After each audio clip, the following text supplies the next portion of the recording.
अस्सलामुअलैकुम। Programme night addition में हम आपको खुशामदीद कहते हैं। नाज़रीन, इलेक्शन के बाद भी सियासी इंतकाम, एजिटेशन और पोलराइजेशन की सियासत वो हमें ख़त्म होती नज़र नहीं आ रही है। PTI को पहले इंतखाबी मुहिम के दौरान हमने देखा ना लेवल प्लेइंग फील्ड मिली, ना ही अब आज इलेक्शन के बाद उनको एहतजाज का हक दिया जा रहा है। पाकिस्तान तहरीक इंसाफ ने आज मुल्क भर में इलेक्शन में धांधली के खिलाफ एहतजाज का ऐलान किया, मगर PTI का एहतजाज रोकने के लिए पुलिस एक मरतबा फिर हमें एक्शन में नज़र आई।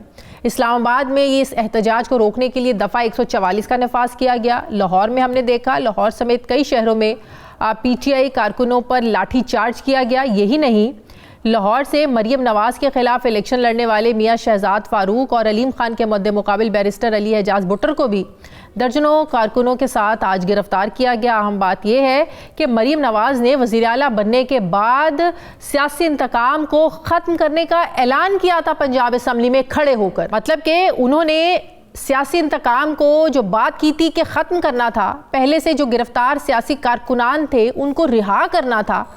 ये क्या हुआ कि अब मज़ीद गिरफ्तारियां किए जा रहे हैं। सवाल ये है कि PTI कारकुनों की पकड़ धक्कड़ को मरियम नवाज़ का बतौर वज़ीर आला पंजाब, ये क्या हम समझें कि आपने अपने पहले इस बयान से यूटर्न ले लिया है? आप तो जो सियासी कैदी थे, सियासी इंतकाम की सियासत को ख़त्म करने की बात कर रही थी, लेकिन आज ये क्या हुआ कि एहतजाज करने वालों को आज फिर पुलिस में जो है ना वो लाठीचार्ज करके उनको गिरफ्तार करके लेकर जा रही है। सवाल यह है कि क्या जमहूरियत में सियासी मुखालिफिन को एहतजाज करने का भी हक नहीं है? क्या आप जितना अब आप लोगों की हुकूमत रहेगी तहरीक इंसाफ वाले, क्या ये एहतजाज भी नहीं कर सकेंगे? दूसरी तरफ अब हम देख रहे हैं कि नई असम्बलियाँ वजूद में आने के बाद जिस तरह का एक माहौल बन रहा है, इसमें भी सियासी मुफाहमत की कोई तस्वीर बनती नज़र नहीं आ रही है। गुज़श्ता रोज़ कौमी असम्बली में स्पीकर और डिप्टी स्पीकर के चुनाव के बाद जैसी तकरीर की गई, इससे साफ नज़र आ रहा है कि फ़िलहाल टकराव की सियासत ही चलेगी। सुन्नी इत्तेहाद काउंसिल के प्लेटफॉर्म से डिप्टी स्पीकर का इंतखाब लड़ने वाले जुनैद अकबर खान ने इस बारे में क्या कहा, ज़रा देखिए।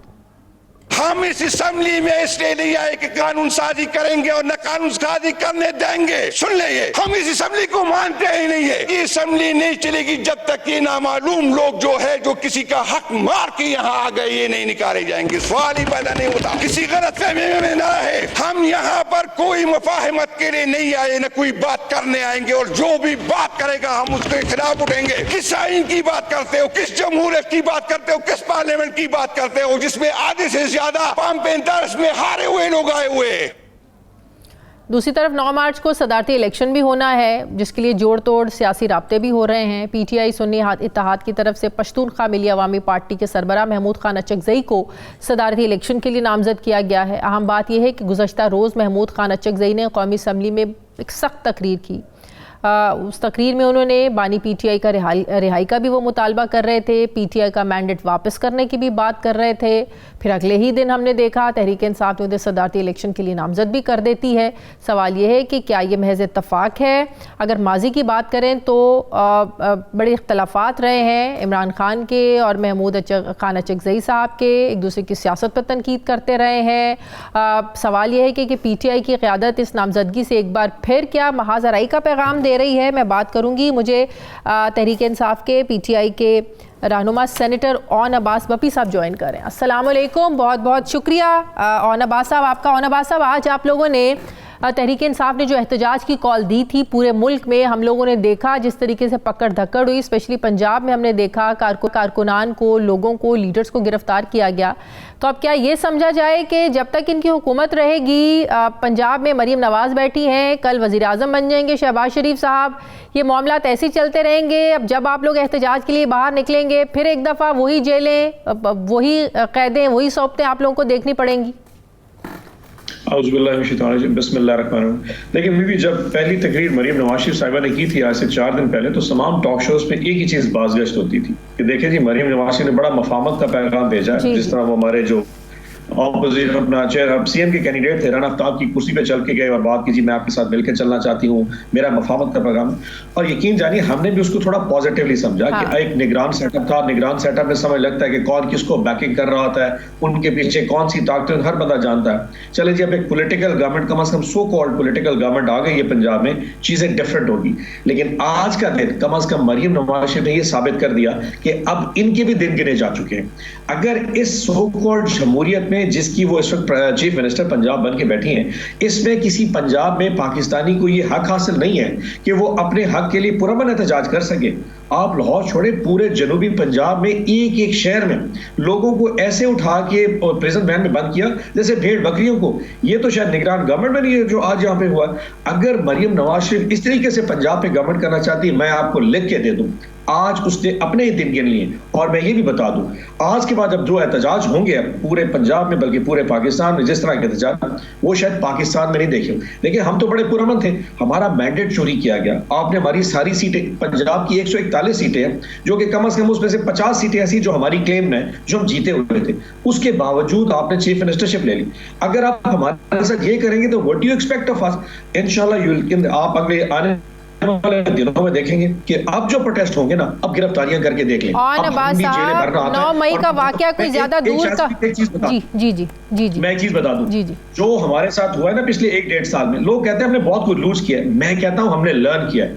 अब हम वो शायद पीटीआई के कारकुन भी नहीं रहे, अब हम वो इमरान खान के वो जैले नहीं है जो पहले थे।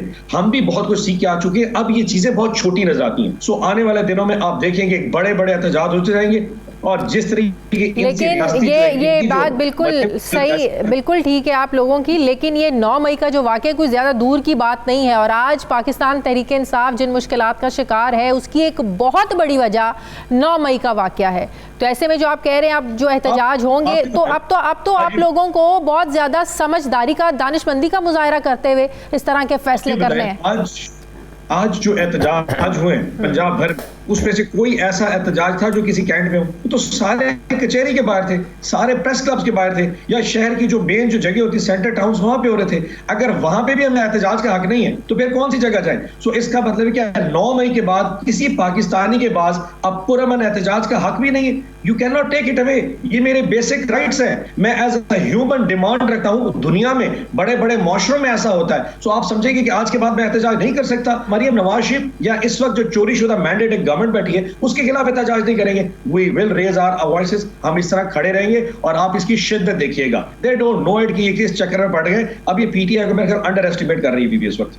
सही। अब जो सदारती उम्मीदवार के लिए नॉमिनेट किया है महमूद खान अचकजई साहब को, किसी को भूली नहीं है महमूद खान अचकजई साहब की जो तकरीरें हैं, चाहे वो इस्टेब्लिशमेंट पर तनकीद के हवाले से हो। 2013 में हमने देखा वो नवाज शरीफ साहब के हक़ में तकरीरें किया करते थे, ज़रदारी साहब के हक़ में तकरीरें किया करते थे, बदले में कैसे उनको नवाजा जाता था ये भी किसी से ढका छुपा नहीं है। कल हमने देखा उन्होंने तकरीर कर दी इमरान खान के हक़ में, इस मैंडेट को चोरी करने के ख़िलाफ़ उन्होंने भी आवाज़ उठा दी, तो आप लोगों ने कर दिया। एक महाजराई की सियासत उनकी किसी से ढकी छुपी नहीं है। और फिर इस्टेब्लिशमेंट पर जिस तरीके से वो तनकीद करते हैं, क्या तहरीक इंसाफ ऐसी सियासत को अभी अफोर्ड कर सकती है जिन हालात से आप लोग गुजर रहे हैं? ऐसी सियासत के 2-3 पॉइंट्स है। पहली बात ये कि और पॉलिटिकल कॉम्प्रोमाइज करती है तो उनको तो बख्शिया जाता है और हमसे वो कड़ा एहतसाब किया जाता है जिसकी शायद किसी से तवक्को नहीं।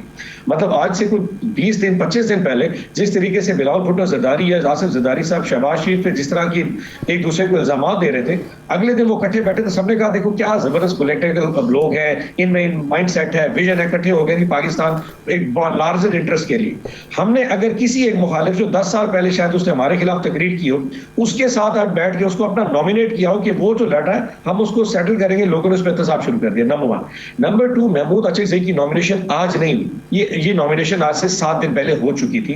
प्राइम मिनिस्टर इमरान खान साहब से जब बडियाला में लोग हमारी लीडरशिप की मुलाकात हुई थी, उन्होंने इसकी अप्रूवल दे दी थी। ये स्पीच उनकी कल अपनी मेडन स्पीच ही जो उन्होंने कल हज़ार, हमारे उनसे मामला पहले ही तय हो चुके हैं। नंबर 3, हमारे पास नंबर गेम मौजूद नहीं है। जिस तरह पाकिस्तान में जो पंजाब में और बाकी तमाम सूबों में किया गया है, हमारे जो हमें ट्रिम करके हमें एक लेवल तक 93 के नंबर पर लाया गया 166 से नंबर से, तो हमारे पास इतने नंबर्स मौजूद नहीं। अल्टीमेटली हमने बलूचिस्तान से एक कैंडिडेट की हिमायत करके एक बहुत बड़ा पैगाम दिया है कि हम जो बलूचिस्तान के इश्यूज हैं या उनके जो लोग हैं जो डिप्राइव्ड एरिया है हमारा, उसका अगर एक कैंडिडेट खड़ा हम उसको सपोर्ट करें। Everybody knows we can't win it. हर बंदे को नंबर गेम का अंदाजा है। आसिफ जरदारी वैसे भी बादशाह है चीज के, ये कुछ जीता, लेकिन एक मैसेज देना इंपॉर्टेंट है कि हर वो शख्स जो समझता है कि वो इस इलेक्शन में डसा गया है थ्रू वेरियस मीन्स कि उनको उसको लेवल पे कट। अब महमूद अचकजई की 2 सीटें थी, वो बेचारे पिट ही रहे थे कि उनके मुकाबले में जो शख्स था वो विड्रॉ कर चुका था, घर जाके सोच चुका था, रात को अचानक पता लगा वो जीत गया। इस किस्म की जहां पे मैंडेट चोरी का मामला किए गए उस पर वो समझ है कि वो पीटीआई के नैरेटिव के स्टांस के साथ खड़े हैं, हमें भी कोई शुरू। सही, बहुत शुक्रिया सेनेटर और नवाज बपी साहब मेरे साथ थे, बहुत शुक्रिया आपका। मुझे ब्रेक लेनी है नाज़रीन, वापस आते हैं एक वक्फे के बाद।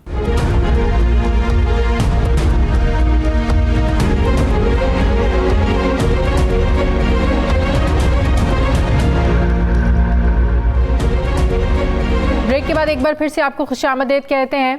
पाकिस्तान का अगला वज़ीर आज़म कौन होगा, इसका फैसला कल होने जा रहा है। वज़ारत उज़्मा के लिए शहबाज शरीफ और उमर अयूब के दरमियान मुकाबला बज़ाहिर वन साइडेड ही है। शहबाज शरीफ को दूसरी बार वज़ीर आज़म बनने के लिए 169 वोट दरकार है। ये नंबर गेम हासिल करना मसला नहीं है नून लीग के लिए। मुस्लिम लीग नून के उम्मीदवार को पाकिस्तान पीपल्स पार्टी और MQM की मुकम्मल सपोर्ट हासिल है, लेकिन यही सपोर्ट नून लीग के लिए आगे चलकर इशू भी बनती नज़र आ रही है। बज़ाहिर ऐसे लग रहा है जैसे पाकिस्तान पीपल्स पार्टी और MQM के जो आपसी इख्तलाफात और तनाज़ात हैं, नून लीग इसमें फंस कर रह जाएगी। एक इत्तेहादी को खुश करे और तो दूसरे के नाराज़ होने के इम्कानात हैं। ऐसा माजी में होता रहा है, क्योंकि MQM और Pakistan Peoples Party urban Sindh की हरीफ जमातें हैं, जिनके दरमियान कई इशूज़ पर बहुत सारे इख्तलाफात हैं, जो नए भी नहीं है, बरसों पुराने हैं। सिंध में पीपल्स पार्टी की हुकूमत, जबकि MQM अपोजिशन में वहाँ पर बैठ रही है। हुकूमत साजी में शामिल होने के लिए MQM चाहती है कि कामरान टिसोरी ही गवर्नर सिंध के ओहदे पर बरकरार रहें, लेकिन इस मामले पर मुस्लिम लीग नून और पीपल्स पार्टी अभी कोई ग्रीन सिग्नल नहीं दे रहे हैं। इस हवाले से MQM को कहा जा रहा है कि ये दोनों जमातें चाहती हैं कि MQM कामरान टिसोरी की बजाय खुशबख्श शुजात को गवर्नर सिंध अगर बनाना चाहे तो सोचा जा सकता है। अब देखना यह है कि MQM इस ऑप्शन पर एग्री होती है या नहीं होती है। वो तो कह रहे हैं कि ये मुस्लिम लीग नून की सवाबदीद पर है कि वो हमें गवर्नरशिप देते हैं, क्या ये मामला तय होता है। सवाल ये भी है कि नून लीग और पीपल्स पार्टी को कामरान टिसोरी के नाम पर क्या एतराज़ात हैं। हुकूमती बेंचेस पर बैठने के लिए MQM का नून लीग के साथ एक मुआहदा भी हुआ है, जिसके मुताबिक आइन के आर्टिकल 140 में तरमीम के लोकल गवर्नमेंट्स को बाइख्तियार बनाया जाएगा। ये वो नुक्ता है जहाँ पाकिस्तान पीपल्स पार्टी का इख्तलाफ है, वो इसको सपोर्ट नहीं करेगी, क्योंकि पाकिस्तान पीपल्स पार्टी ये समझती है कि 18वीं आइनी तरमीम से छेड़छाड़ जो होगी ये सूबों के हक़ पर डाका होगा। अब सवाल ये है कि अगर कानून साजी पर इत्तेहादी जमातों का इत्तफाक ना हुआ तो फिर ईवान की कार्रवाई कैसे आगे बढ़ेगी। दूसरा अहम इसका जो पॉइंट है वो ये है कि MQM वज़ीर आज़म के लिए शहबाज शरीफ को तो वोट देने के लिए तैयार है, लेकिन सदर और चेयरमैन सेनेट के लिए पाकिस्तान पीपल्स पार्टी के उम्मीदवार को वो भी अभी वोट देने की हामी नहीं भर रहे हैं। अब सदारती इंतखाब में एक एक वोट बड़ा कीमती होता है। सवाल ये है कि MQM फिर सदारती इंतखाबात में आसिफ अली जरदारी के मुखालिफ उम्मीदवार महमूद खान अचकज़ई को वोट देगी क्या। पीपल्स पार्टी को अगर MQM की हिमायत चाहिए तो जिन्हें मुफाहमत का बादशाह कहा जाता है जरदारी साहब को, क्या फिर वो MQM के साथ कोई बारगेन, क्या ऐसी सिचुएशन भी हो सकती है कि MQM की डिमांड्स पूरी हो जाएं। हुकूमत साजी के लिए एहतजाजी जो सियासत है ये भी ज़ोरों पर है। बड़ा तल्ख सियासी माहौल है। मखलूत हुकूमत भी जो बन रही है, बड़ी कमज़ोर सी हुकूमत है। ये कितना बड़ा चैलेंज होगा। मैं बात करूँगी MQM पाकिस्तान के सीनियर रहनुमा, senior deputy convener Saeed Mustafa Kamal sahab मुझे ज्वाइन कर रहे हैं। अस्सलाम वालेकुम, बहुत बहुत शुक्रिया मुस्तफ़ा कमाल साहब आपका। मुस्तफ़ा कमाल साहब, कहाँ तक मामला पहुँचे? कुछ रोज़ पहले तक तो ये भी कहा जा रहा था कि शायद आप लोग हुकूमत का हिस्सा ना बने, लेकिन कल एक ब्रेक थ्रू हुआ। 2 दिन पहले जो आप लोगों के मामला तय हुए, जो आइनी तरमीम का एक मुआहदा था वो सिग्नेचर हुआ, वो मुआहदा हुआ। लेकिन बात यह है कि आप लोग हुकूमत को सपोर्ट कर रहे हैं हुकूमत का हिस्सा बने बगैर, और ऐसी सूरत में जब कोई ज़रूरत भी नहीं है पाकिस्तान पीपल्स पार्टी और नून लीग को हुकूमत बनाने के लिए MQM के वोटों की, उनके पास इतने वोट हैं कि वो अकेले हुकूमत बना सकें, तो काबीना में भी आप लोग नहीं बैठ रहे हैं, कोई हिस्सा नहीं है, आप लोगों की मर्ज़ी के मुताबिक वजारतें आप लोगों को नहीं मिल रही हैं, तो ये सपोर्ट इतनी क्यों ज़रूरी है? हुकूमत का हिस्सा लिए बगैर, हुकूमत में बैठे बगैर, वजारतें लिए बगैर क्यों आप लोग सपोर्ट कर रहे हैं, जबकि वो लोग तो आपको कुछ देने को तैयार नहीं है, नून लीग वाले? जी हमने बहुत वाज़े कर दी है बात कि हम इस हुकूमत को इसलिए सपोर्ट कर रहे हैं कि इस वक्त वो बड़ी पार्टी है और हमारा एक पहले से उनसे एक अंडरस्टैंडिंग हमारी है। और हमने इलेक्शन से पहले से उनसे हमारी एक अंडरस्टैंडिंग है और हम उनको सपोर्ट कर रहे हैं पाकिस्तान के स्टेबलाइजेशन के लिए, पाकिस्तान को स्टेबल करने के लिए। हम उनके पार्टनर पहले वाली हुकूमत में रहे। जहाँ तक बात है कि कैबिनेट में बैठने की और दूसरी जो बात आपने की फरमाई है, देखिए अभी पहले मराहल स्पीकर डिप्टी स्पीकर की का इलेक्ट होना था, वो हो गया। अब प्राइम मिनिस्टर का इलेक्ट होना है, वो हम वोट देंगे और उसके बाद जब प्राइम मिनिस्टर अपना ऑफिस ले लेंगे, संभाल लेंगे, तो फिर ये PMLN की सवाबदीद पर है। आईनी तरमीम के मुआहदे की सिग्नेचर्स तक तो बिल्कुल आप ठीक कह रहे हैं कि अचीवमेंट तो है, लेकिन प्रैक्टिकली जब वो स्टेज आएगी, इसको आईनी तरमीम की शक्ल देना है, जब ये इम्प्लीमेंटेशन का जब प्रोसेस होगा, क्या ये इतना इजी है जितना आप लोग सोच रहे हैं? क्योंकि पाकिस्तान पीपल्स पार्टी तो ऐसी किसी भी आईनी तरमीम को बिल्कुल सपोर्ट नहीं करेगी, वो अगेंस्ट है इस चीज़ के। तो नून लीग भी क्या आप समझते हैं कि पाकिस्तान पीपल्स पार्टी को नाराज़ करके आप लोगों को इस मामले में सपोर्ट करेगी? तो कैसे भी ये आप लोगों का मामला आगे चलेगा? देखिए, हम सोच नहीं रहे, हम इसके ऊपर क्या अगर कोई काम मुश्किल है और वो काम सही है तो इसलिए ना किया जाए वो काम कि वो मुश्किल है और कोई इसके ऊपर एतराज करेगा या वो बात नहीं मानेगा। यकीनन जो अगर सही काम में दुश्वारियां और सही रास्ते पे दुश्वारियां और मुश्किलात आती हैं तो यही तो हुस्न है सही काम करने का कि उसमें मुश्किलात आएंगी। आपने जो फरमाया बिल्कुल ऐसा हो सकता है, लेकिन आज के हालात, पाकिस्तान के हालात अब इस निज़ाम को मजीद बर्दाश्त नहीं कर सकते। पाकिस्तान में 18वीं तरमीम के बाद ये मुल्क जो है वो आगे नहीं गया है, पीछे गया है। इख्तियारात और वसाइल सूबों में जब चले गए हैं, वहां से सूबाई खुद मुख्तारी के नाम पर वहां पर जाकर ये सारे इख्तियारात और वसाइल CM हाउस में वजीर आला के पास पार्क हो गए। वज़ीर आला ने पाकिस्तान के, सिंध की बात नहीं, पूरे पाकिस्तान में नीचे ट्रिकल डाउन नहीं किया, डिस्ट्रिक्ट में, टाउन में, तालुकों में, यूनियन काउंसिल में। ये सूबाई खुद मुख्तारी तमाम सूबों के सारे ऑर्गन्स के लिए थे, तो वो नहीं किया काम। तो इससे पता चल गया अभी इतने सालों के बाद, 10 साल से ज्यादा का टाइम इसमें हो गया है कि इसमें पता चल गया कि भाई ये devolution of power from federal government to provincial government करके पाकिस्तान को और पाकिस्तानियों को कोई भी फायदा नहीं पहुंचा। अब देखिए ना, विफाक में आप लोग पाकिस्तान पीपल्स पार्टी के साथ, ज़ाहिर नून लीग के इत्तेहादी हैं, वहाँ आप लोग साथ हैं, वहाँ जो भी काम होगा कंसेंसस से होगा।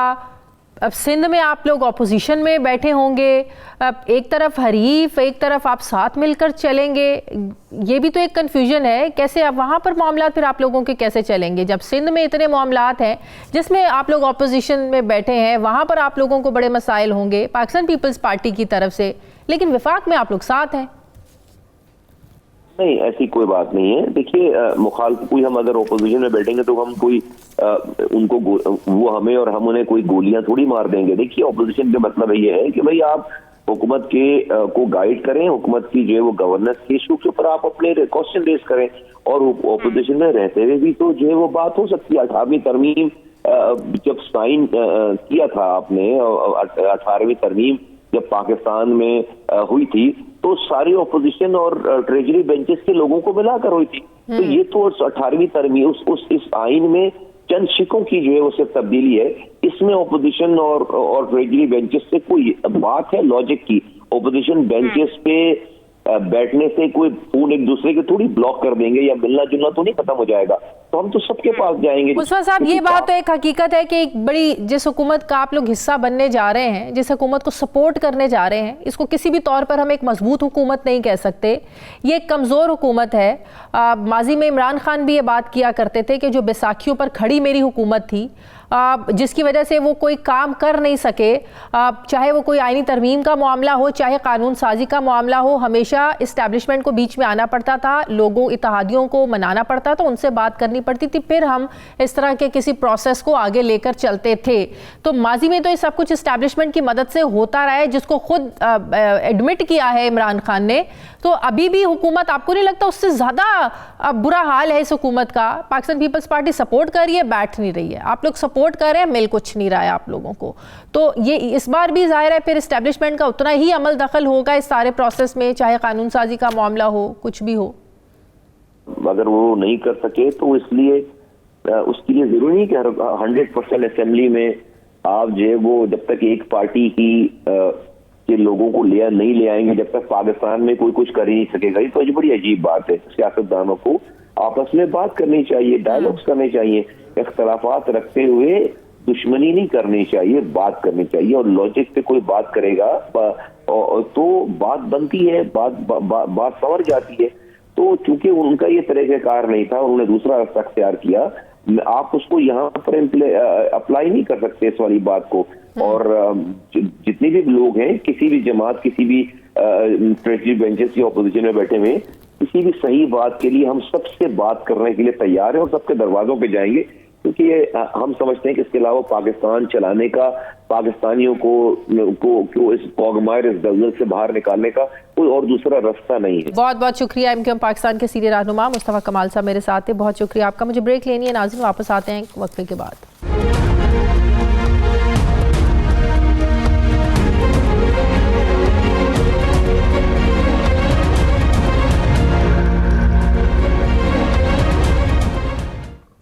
ब्रेक के बाद एक बार फिर से आपको खुशामदीद कहते हैं नाजरीन। रूठे हुए मौलाना को मनाना पुराने इत्तेहादियों के लिए चैलेंज तो बनता जा रहा है। गुज़श्ता रोज़ मुस्लिम लीग नून के कायद नवाज शरीफ मौलाना फजलुर रहमान को मनाने और हुकूमत साजी में ताउन हासिल करने के लिए उनसे मुलाकात भी की। बताया तो यही जा रहा है कि मुलाकात तो खुशगवार रही, मौलाना ने गिले शिकवे भी किए, लेकिन वो हुकूमत का हिस्सा बनने या हुकूमत साजी में मदद के लिए राज़ी नहीं हुए हैं। इस ज़मन में JUI के सेक्रेटरी जनरल मौलाना गफूर हैदरी का कहना है कि हम अपने मौक़िफ़ पर कायम हैं कि हुकूमत का हिस्सा नहीं बनेंगे, जो फैसला कर लिया है उसे बदलने का इख्तियार नहीं रखते हैं। वाज़ेह रहे कि मौलाना फजलुर रहमान आम इंतखाबात को इंजीनियर्ड इलेक्शन करार देकर पुराने इत्तेहादियों से बड़े नाराज़ हैं।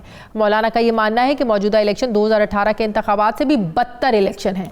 वो ये भी समझते हैं कि मौजूदा असम्बली अपनी मुद्दत पूरी नहीं कर सकेगी। अहम बात यह है कि अगरचे JUIF की असम्बलियों में बहुत बड़ी स्ट्रेंथ तो नहीं है, लेकिन इसके बावजूद हिज़्ब इख्तलाफ और हिज़्ब इक़्तिदार दोनों की ये ख्वाहिश है कि मौलाना जो अपना सियासी वज़न है वो उनके पलड़े में डालें।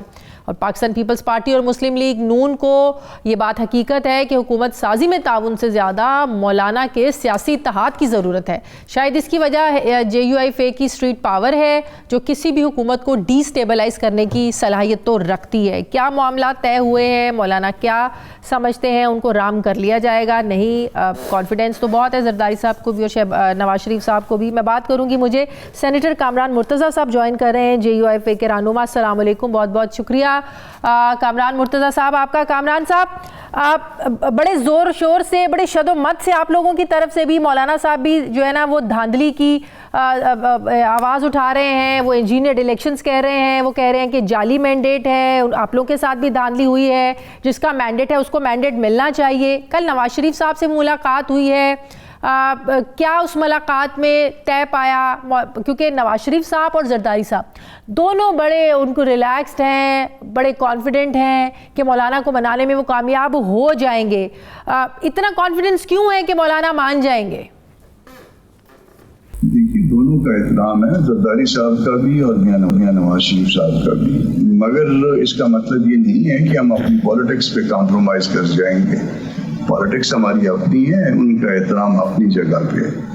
धांधली हुई है जिसको वो भी जानते हैं, जिसको और पूरा पाकिस्तान भी जानता है। धांधली का मदावा हो जाए, बात खत्म हो जाएगी। धांधली के बेनिफिशरी वो दो हैं, और भी साथ जो है और लोग भी हैं।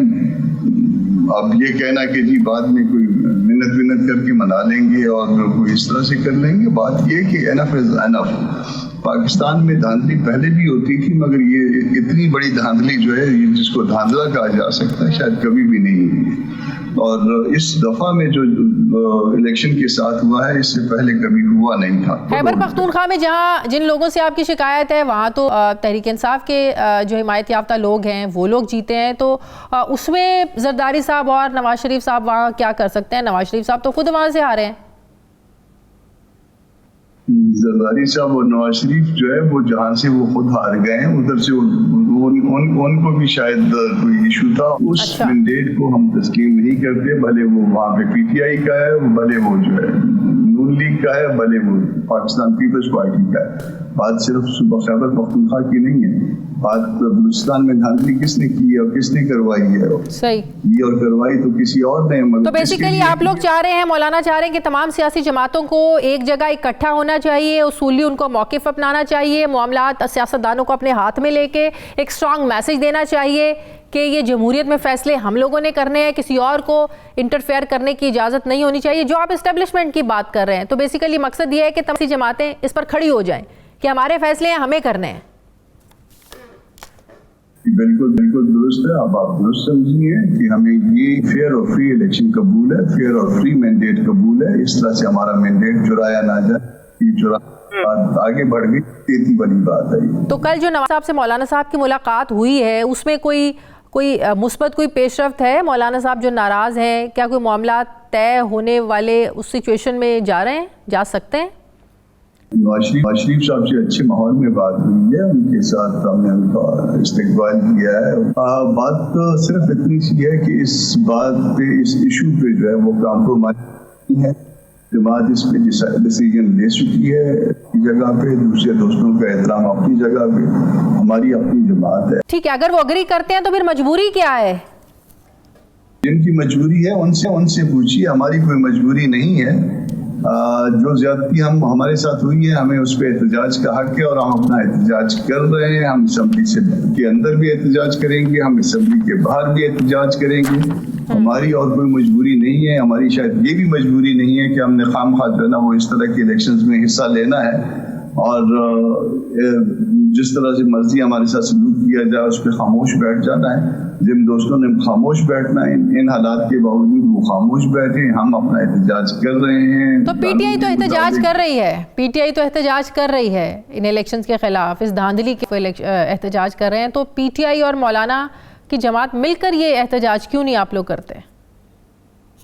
पीटीआई अगर हमारे साथ मिलकर एहतजाज करना चाहेगी तो ये उनका ऑप्शन है। हम अपने तौर पे हम एहतजाज कर रहे हैं और एहतजाज करते रहेंगे। सही। आपकी महमूद खान अचकज़ई साहब से भी मुलाकात हुई है, उन्होंने भी हिमायत मांगी, इमरान खान साहब ने उनको नॉमिनेट किया है सदारत के ओहदे के लिए, तो क्या आप लोग सपोर्ट करेंगे अचकज़ई साहब को? देखिए, इस वक्त तक तो फैसला ये है कि हम शायद ये इलेक्शन में हिस्सा नहीं लेंगे। खान साहब जब आए हैं मौलाना साहब के पास घर पे तो मैं मौजूद था। मैं लेट था बाहर, बाद में लेट पहुंचा और दिन जाते जाते मेरी उनसे मुलाकात हुई है। महमूद खान साहब हमारे लिए है, मैंने उनको नेशनल असेंबली में, मैंने, मेरी फैमिली ने उनको वोट दिया है। मगर ये फैसला कि उनको सदर के लिए वोट देना है या नहीं देना, ये हमारी जमात के अदारे कर सकते हैं। फिल वक्त फैसला यही है कि हम बाइकाट पे हैं, मगर मुमकिन है कि महमूद खान साहब आए हैं तो मौलाना जो है वो ये मामला जमात के सामने रखें और फिर उसके ऊपर कोई फैसला हो। बहुत शुक्रिया सेनेटर कामरान मुर्तज़ा साहब मेरे साथ थे, बहुत शुक्रिया आपका। मुझे ब्रेक लेनी है नाज़रीन, वापस आते हैं वक्फे के बाद।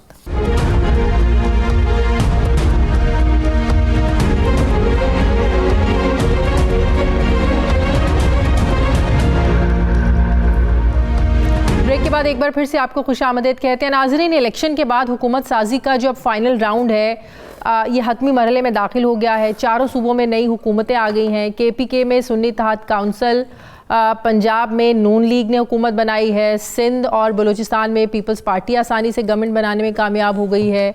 बलूचिस्तान में हुकूमत साजी के बाद चेयरमैन बिलावल भुट्टो जरदारी ने नौ मुंतखब वज़ीर आला सरफराज बुगटी के साथ प्रेस कॉन्फ्रेंस की। इस अज़म का इजहार किया कि लापता अफराद के मामले पर पार्लियामान की कमेटी बनाकर इस मामले को फौरी हल करेंगे। उन्होंने मुफाहमत को मुल्क की ज़रूरत भी करार दिया। क्या कहा बिलावल भुट्टो ने, ज़रा देखिए। हमारा ये कोशिश होगा इस सूबा में रेकन्सिलिएशन के थ्रू सबके साथ इंगेज करें। हम जानते हैं बलोचिस्तान के मिसिंग पर्सन का इशू है, ये एक कंटेंशियस इशू रहा है। रेकन्सिलिएशन के पॉलिसी के मुताबिक पार्लियामान में एक कमेटी बनाएं कि इस इशू को भी हम मिल बैठ के एड्रेस करें। दूसरी तरफ नाजरीन, कल अहम दिन है। कल के रोज़ वज़ीर आज़म का इंतखाब होने जा रहा है, जबकि अगले हफ्ते सदारती इलेक्शन में पाकिस्तान पीपल्स पार्टी के आसिफ अली जरदारी और सुन्नी इत्तेहाद काउंसिल के हिमायत याफ्ता महमूद खान अचकज़ई के दरमियान मुकाबला होगा। कहा जा रहा है कि वज़ीर आज़म का इंतखाब तो वन साइडेड ही होगा और नज़र भी ज़ाहिर है यही आ रहा है कि शहबाज शरीफ को ज़ाहिर इत्तेहादी जमातों की मुकम्मल हिमायत हासिल है, वो बासानी कल वज़ीर आज़म मुंतखब हो जाएंगे। लेकिन सवाल ये है कि आसिफ अली जरदारी और महमूद खान अचकज़ई के दरमियान क्या इसको भी जो सदारती इलेक्शन होने जा रहा है ये भी क्या वन साइडेड होगा? लेकिन दूसरी तरफ ये भी कहा जा रहा है कि सदारती इलेक्शन पर एक टफ टाइम भी पाकिस्तान पीपल्स पार्टी को मिल सकता है, क्योंकि MQM ने अभी तक साबिक सदर जरदारी को वोट देने की हामी भरी है, ना ही इत्तेहादी जमातें अभी तक मौलाना फजलुर रहमान को मना सकी हैं। दूसरी तरफ सेनेट की 10 खाली नशिस्तों का नुकसान भी ज़ाहिर है इलेक्शन में ये जरदारी साहब को पहुँचेगा। सवाल ये है कि अगर JUI और MQM हिमायत नहीं करती तो क्या ये रुकावट जो है जरदारी साहब को दूसरी बार ऐवान सदर पहुंचने से रोक सकती है? सवाल ये है कि पाकिस्तान पीपल्स पार्टी इन दोनों जमातों से बार्गेन करने के लिए क्या ऑफ़र कर सकती है? जरदारी साहब मौलाना साहब के बारे में तो बड़ा उनको कॉन्फिडेंस है कि मौलाना साहब तो मान जाएंगे, नवाज शरीफ साहब को भी कॉन्फिडेंस है जरदारी साहब पर कि मौलाना साहब पर कि वो मान जाएंगे। दूसरा सवाल ये पैदा होता है कि सुन्नी इत्तेहाद काउंसिल ने आसिफ अली जरदारी के मुकाबले में महमूद खान अचकजई को ही मैदान में क्यों उतारा है? क्या वो टफ टाइम दे सकते हैं महमूद खान अचकजई साहब, जो अपनी मज़ामती जो उनकी एक सियासत है वो रजिस्टर्ड होगी? दूसरी तरफ हमने माजी में देखा है कि महमूद खान अचकजई साहब तो असम्बली में खड़े होकर नवाज शरीफ साहब के हक़ में तकरीरें किया करते थे, पीपल्स पार्टी के हक़ में तकरीर किया करते थे, और जो इमरान खान है वो बड़ी तनकीद किया करते थे महमूद खान अचकजई साहब पर। लेकिन अब की बार इमरान खान का महमूद खान अचकजई को सदारती उम्मीदवार सुन्नी इत्तेहाद काउंसिल की तरफ से अपनी तरफ से ये नामजद करना, ये बड़ी एक अहम डेवलपमेंट है। क्यों ये फैसला करना पड़ा? पाकिस्तान पीपल्स पार्टी से कैसे देखती है, और पाकिस्तान पीपल्स पार्टी क्या समझती है कि ये टफ हो सकता है ये मुकाबला? क्योंकि एक एक वोट ज़ाहिर है बड़ा कीमती होता है सदारती इलेक्शन के लिए। ऐसे में जब MQM भी ज़ाहिर है नाराज़ ही है, पाकिस्तान पीपल्स पार्टी से मामलात उनके तय नहीं हैं, मौलाना साहब नाराज़ हैं। मैं बात करूँगी, मुझे नवीद कमर साहब पाकिस्तान पीपल्स पार्टी के रहनुमा ज्वाइन करें। अस्सलाम वालेकुम, बहुत बहुत शुक्रिया नवीद कमर साहब आपका। नवीद कमर साहब, कल जो इंतखाब होना है वज़ीर आज़म का, शहबाज शरीफ साहब ज़ाहिर है वोटों की कमी है, इत्तेहादी भी साथ हैं, तो बासानी वो वज़ीर आज़म कल मुंतखब हो जाएंगे शहबाज शरीफ साहब। जरदारी साहब का सदर मुंतखब होना क्या कहीं रुकावट नज़र आ रही है, अगर मौलाना साहब भी नहीं मानते हैं, MQM भी नहीं मानती है? बिस्मिल्लाहिर्रहमानिर्रहीम। पहली चीज़ तो ये है कि ज़ाहिर है कि इलेक्शन है और इलेक्शन का प्रोसेस शुरू होता है, कैनवैसिंग भी होती है, आप तमाम वोटर्स को, तमाम पार्टीज़ को वो करते हैं, और इंशाल्लाह जैसे आप देख रही हैं कि सूरत हाल काफ़ी वाज़ेह हो गई है प्राइम मिनिस्टरियल इलेक्शन में, जब नेशनल असेंबली की स्पीकर और डिप्टी स्पीकर का इंतखाब हुआ तो उसमें नंबर वाज़ेह हो गए कि 200 के करीब या 200 से थोड़ा ऊपर वोट्स इंशाल्लाह मिलेंगे। इसी तरह से अगर इस किस्म के नंबर्स आप देखें तो प्रेसिडेंशियल इलेक्शन में भी काफ़ी वाज़ेह होती जा रही है सूरत। हाँ, ये दुरुस्त है कि हमें जो MQM ने हमें वोट दिया डिप्टी स्पीकर की स्लॉट के लिए, लेकिन डेफिनेटली हम यही उम्मीद करेंगे कि यही जो पार्टनर्स हैं वो प्रेसिडेंशियल इलेक्शन में उसी तरह से वोट करेंगे। तो इन रिटर्न आप लोगों को क्या ये यकीन दहानी करवानी पड़ेगी कि जो आईनी तरमीम का मुआहदा उनका तय पाया है नून लीग के साथ, उसमें आप लोगों की भी ज़ाहिर है मदद दरकार होगी आईनी तरमीम के लिए, तो वो आप लोग कर सकेंगे? नहीं, पहले तो ये कि ऐसी कोई प्री कंडीशन नहीं रखी गई है कि आप आईनी तरमीम कराएंगे तो फिर हम वोट देंगे, वरना ऐसा नहीं है। जाहिर है उसका एक प्रोसेस होता है। एक तो इस मौजूदा जो असेंबली है उसमें किसी के पास भी नंबर्स नहीं है कि 2/3 मेजॉरिटी लाके इस किस्म की कोई तरमीम लेकर आए। सो वो एक लॉन्गर टर्म इश्यूज हैं, उसमें से शायद कुछ हो सके, कुछ ना हो सके। मौलाना साहब की जमात भी ये कहती है, मौलाना साहब भी कहते हैं कि जिसका मैंडेट है उसको वापस करें। ये दावा इसी तरह हो सकता है या री इलेक्शन करवा लें आप लोग।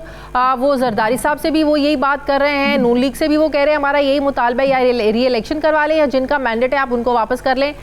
इस तरीके से ये वाला मैंडेट और ये इलेक्शंस ये हुकूमत को भूल गई, वो तो ऑपोजिशन में भी बैठ गए। इसको पिक्चर को नहीं, एक सेकंड, पिक्चर को थोड़ा स्क्यू करके आप बता रही हैं। सवाल ये है कि मौलाना साहब ने ऐसा कोई इत्तेहाद PTI के साथ नहीं किया। उनको ओवरऑल शिकायत है इलेक्शन प्रोसेस पे, उनकी अपनी सीटों के बारे में भी और बाकी सीटों के बारे में।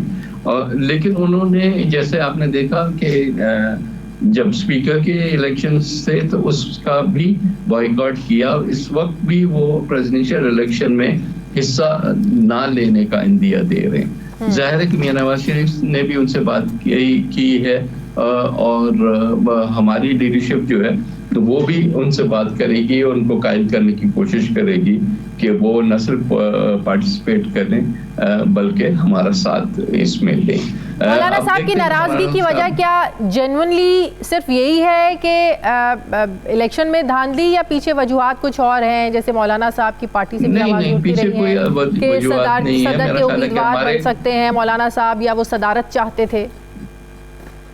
नहीं, ऐसी कोई बात नहीं है। ये तो आप लोग स्पेकुलेटिव वो कर रहे हैं। मौलाना साहब के साथ एक दफा नहीं बल्कि मल्टीपल टाइम्स हमारी मीटिंग्स हुई हैं इलेक्शंस के बाद।